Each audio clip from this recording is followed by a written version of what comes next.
Hi, this is Big Papa Grump. This is Junior. And we're at the Board of Doom, and this is our preview and prediction video for the WWE Pay-Per-View Survivor Series 2018.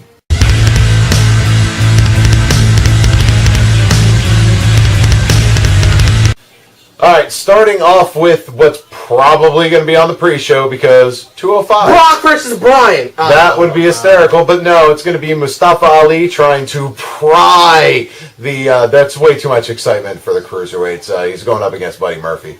Alexa Bliss, too, is going to win this one. I mean, yeah. Buddy Murphy. Yeah, I think Murphy retains. I don't watch enough 205 Live to expand on that. I just don't like Mustafa Ali. Like, I mean, he's a good wrestler. It's just, I don't know. His gimmick's been done too many times, so... Alright, we're going to do the, I'm not even going to pretend that I remember who's on SmackDown because, quite frankly, I didn't think they had enough tag teams. But with the Survivor Series elimination match for the tag teams for the Raw side, you've got Bobby Roode and Chad Gable, The Ascension, The Revival, The B-Team, and Lucha House Party. I hate that name. What is that? Lucha... Hold on, folks. That's Kalisto, Grand Metallic, and the other guy. Hey, and then nobody's got. And then Lindsay Dorado. And then you've got the New Day, the Usos, Sanity, the Clones, and the Good Brothers, because we don't call them the Club anymore. I don't care. So let's just go with. I'm gonna go SmackDown on this one, just because. I don't know if my numbers are because it's the SmackDown Penitentiary. I don't know what my numbers are for all of them, so I'll go with SmackDown 2 and just hope that it evens out and that Raw wins the Survivor Series in that aspect, but whatever. Moving on. Alright, speaking of tag teams, this is going to bring us the Champions versus Champions match between the AOP, which is the Raw side, and the Bar, which is SmackDown side. Again, don't really care, but I'm going to go with AOP. Yeah, I think they give the Authors of Pain the rub, although I wouldn't mind seeing the Buyer go over, but... I mean, if you don't give AOP, like, the win, there's, like, no point to them they won the belts in such a cheeky, cheap way, and they're, you know, I don't know if you've noticed, but they're big dudes. So, you know, really? So, yeah, I'm going to go with the AOP on that one. All right, for the next traditional... 5-on-5 match thing. I don't remember for the women. I have it being traditional Survivor Series. Oh, it is now. So on the Raw side, you have Natalya, Ruby Riott, Nia Jax, Tamina, and Mickie James versus Naomi, Asuka, Mella, Sonya Deville, and someone to be announced that was replacing Charlotte because we'll get into that. I'm thinking it's either going to be Nikki or Brie Mode or. Oh, who knows? Maybe they'll call it Nikki Cross or something. There's going to be a Nikki. There's a good chance there's going to be a Nikki. You will never see Nikki Cross on the main roster. Except for a couple weeks ago when she lost to Becky Lynch. So, again, you'll never see her again. I picked Raw and the SmackDown. So I'm gonna go with the Raw women on this one just because why not? I'm going to go with the SmackDown women. Yeah. Bringing us to our next champion versus champion match, which would be... Oh, wait. That's a lie. Sorry. It's still supposed to be a champion versus champion match, but it brings us to Ronda, who is a champion, and Charlotte, because Nia Jax cannot allow us to have nice things. Oh, man. Yeah, that's... I was all about picking Becky to go over Ronda. And then Nia Jax injuring her third superstar. She's like Jinder Mahal all of a sudden. She's Seth Rollins. Or Seth Rollins, yeah. Hopefully Becky's career's not done. Yeah, I'm going... See, you know what? I'm gonna go with Charlotte on this one. And I think Becky interferes. And this is what starts... Because I think this might have been the plan altogether. Just interchange the two. This is what starts the ball rolling on the horsewomen thing because Ronda Rousey's already started hashtagging faux horsewomen, FAUX. So, I think they're going to start getting that ball rolling on that, whatever they're going to do for WrestleMania. But I think Charlotte wins cheekily. Like, Becky interferes or, heaven forbid, Sasha or Bayley shows up to ruin it. So, but I'm still going to go with Charlotte. I'm going with Charlotte, and she's going to stomp her. There's going to be no interference. No, I'm just She's kidding. going to pull a Lesnar. Yeah, she's just going to F5 her 10 times. It would be funny if she F5'd her. This is so silly. All right, in what should be an intriguing match, only Seth Rollins has already ruined it by saying he didn't care about it. All he cared about was Dean Ambrose. Forget that match. Yeah, forget Shinsuke. You know, he's I'm just gonna injure him anyway. one of the most famous wrestlers in the world. But Balor was first. Now Shinsuke. I'm going after. I do think that Shinsuke goes over, or not Shinsuke. Seth goes over Shinsuke in this one, but I mean, same because they don't care about Shinsuke. It's more of an indictment of WWE's booking of Shinsuke since he won the title. So I just really want Seth Rollins to win with a knee trigger because that would just be hilarious. All right, so on to the traditional one for the Mammon. You've got on the Raw side, you've got Finn, Braun Strowman, Dolph Ziggler, Drew McIntyre, and Bobby Lashley versus the winners. The Miz, Rey Mysterio, the best in the world, Shane McMahon, Jeff Hardy, and Samoa Joe.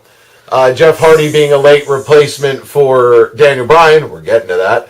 And, it's going to be the Raw. Yeah, because Stephanie said that if the Raw men win, or if Raw wins the Survivor Series, I'm not sure if it was just that match or for the whole thing, Braun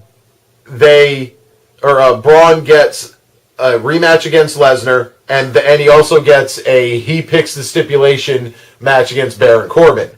So we're going to have an ambulance eating match, and then he's going to... Anyway, so no. He's going to pound him with an ambulance. So, so that means that the Raw's somehow going Roman to Reigns is still win, driving. but I don't know how they're going to pick the winner, because, they do count the champions versus champions matches on commentary. Yeah, it's all sport. Yeah, they do. The last couple of years, since they've been doing it, they've been counting it in the scores. So I'm going to go with the Raw men, because I still think that angle of Shane... If they're going to turn Shane... I haven't watched. So they're going to turn Shane heel, which I don't know if they did. He's just going to fire basically all of those old people who aren't going to show up anymore anyway, including Randy Orton. They're just going to go over the other brand. So Raw's going to win if he fires them all, because he's the best in the world. It clearly wasn't his fault. If he goes based off of that idea, you have to have Raw win. Yeah, but at least the men won. See, the way I'm thinking, there are 7 matches to count for the Survivor Series scoring. And it's got to be 3-3 going into the last match. So you figure that, as usual, the traditional men's match is going to close out the show. Which would win the... Which Raw would be. Which means I almost have to pick Brock Lesnar to lose his match in order for that to happen, because I don't think that Bryan, getting to that, is going to close the show. I think the men's match is going to. So far, in my head, I've done AOP, I've done Seth, and then I did Raw men. So that would be 3, because I had the women's SmackDown, the tag team, and then I had Charlotte. So that would be 3-3 going in, which would mean... Okay, but then I could still pick Brock, because that would give it 3-3 if you exchange. That's assuming that they could throw a swerve and just have Raw win in a landslide or something. True. But there's a rumored Shane McMahon heel turn coming. They've just turned Daniel Bryan heel. You know what? Let's talk about that now. So the other one is Brock Lesnar versus not AJ Styles. No. We can't have great things. It's going to be Daniel Bryan. Yeah. Well, no, I don't think it's going to be a squash match. See, I think Daniel Bryan versus Brock Lesnar was on his bucket list of things he wanted when he returned. He's admitted that many times. What else is on somebody else's bucket list? Shinsuke versus Daniel Bryan. But Shinsuke is irrelevant, so that's not going to matter. Yeah. So so what they do is they have the story on SmackDown built towards another match between Bryan and AJ for the title. Bryan cheats, kicks it like Shinsuke's him, as they said on Wrestle Talk. He just Nakamura'd him. Kicked him in the balls, and then hit him with the running knee because AJ had hit the ref with missed Daniel and hit the ref with a phenomenal forearm or whatever, and so Bryan kicked him in the balls, hit him with the running knee, and got the win, and he's now the WWE champion and a heel because he beat the ever living stuffing out of AJ afterwards. Thanksgiving. call out. Yeah. So shout out is what I so meant. Yeah, good enough. But so now it's Daniel Bryan versus Brock Lesnar, which under normal circumstances would excite me only if they would have done this 2 weeks ago so that we could find out what Bryan's story is now, how it affects his match with Lesnar, how it affects his strategy going into the match with Lesnar, and all this other stuff. Don't get concussed for the 9th time. That's a good strat. So is it going to be a squash match, or did they turn Daniel Bryan heel, which was kind of a rumor going in anyways, but did they turn him heel so that he could be underhanded and cheeky and maybe steal a win from Brock? Because Brock loses a match against Daniel Bryan when Daniel Bryan's cheating and underhanded and doing whatever doesn't hurt Brock. But Brock squashing Daniel just absolutely destroys Bryan. So here's what happens. They're going to do obviously it's not like a no-holds-barred match, but it's going to kind of be reminiscent of what happened with Dean Ambrose. He's going to get flurries, but Brock is just going to end up squashing him at the end. So that allows Daniel Bryan to look like get value, moves. But yeah. Even though he's a heel, but usually the whole heel-face thing on Survivor Series doesn't really matter. Or does Brock make a mistake? Like, go for like a shoulder block or something in the corner, hit his shoulder, Daniel Bryan moves, hit his shoulder, and that sets up the possibility that he makes Lesnar tap. No, that's not gonna happen. I don't know what Lesnar thinks of Daniel Bryan. So if he doesn't like him, it's a squash match. If he's okay with him, it's a semi-squash match. Yeah. If he likes him, it's a squash match. It doesn't matter, but Lesnar wins. Yeah, well, I'm leaning Lesnar too, because I don't see how you build Daniel Bryan to beat Brock Lesnar. It's too short a time. Yeah. With AJ, it's possible, but now with AJ Lesnar has had a year to game plan for this. With Lesnar only having 2 matches, AJ winning would have been okay. Now you give Brock the win here. He loses the Braun. You got to make him look strong for Braun, because you still got to show that Braun can beat him, even though Braun has yet to beat him. If you're going to put it on Braun, you got to make it look good. And now the whole issue with when do you put it on Braun? Is he going to have the belt for the McCormick match? Whatever, blah, blah, blah. It's all hearsay at this point. I just feel like the more the story, regardless... That may not happen until April. Regardless of what happens, Lesnar leaves winning. If Bryan puts up a fight, good. That's going to make him look stronger. But realistically, you look at Brock Lesnar, Daniel Bryan.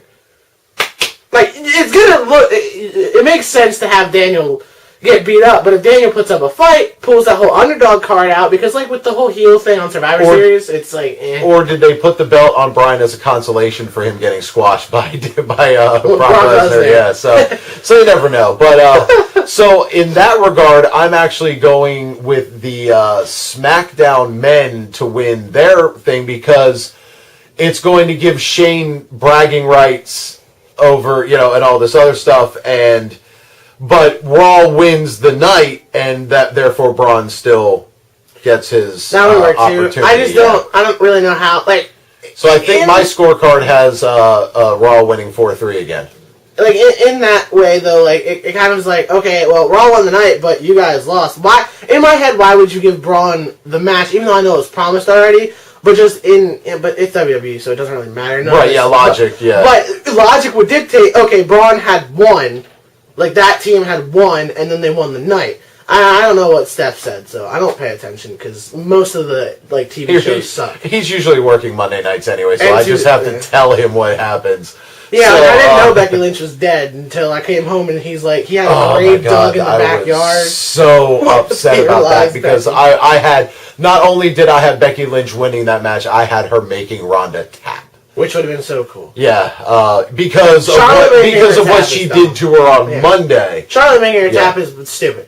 But it would make sense, because it's a leg move, but the fact that Becky would have won with a disarmer. Oh, if Charlotte makes her win with, makes her tap with the disarmer, that would be great. Okay, all right, we got to wrap this up. Now you're killing heels again. On a side note, I had all of the picks and the scorecard for the Board of Doom Challenge in my phone, and in my SD card decided that no, you still can't have nice things. You don't get AJ, and you don't get pictures.